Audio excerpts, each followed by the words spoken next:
So if you have grandparents who want to do very unsafe activities, you may want to get a helmet like this. So this will protect the guy's head. It's adjustable. There's a Velcro on the back, and he can do pretty dangerous activities without worrying that he's gonna hurt himself. Right? You good? Zane?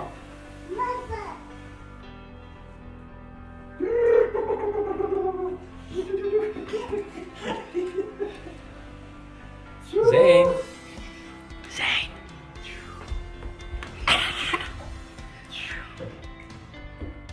Alright, well, anyways, this is kind of what you want to get.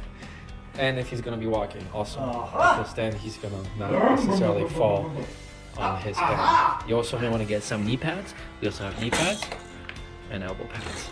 But this works good. Alright, boo-boo, go.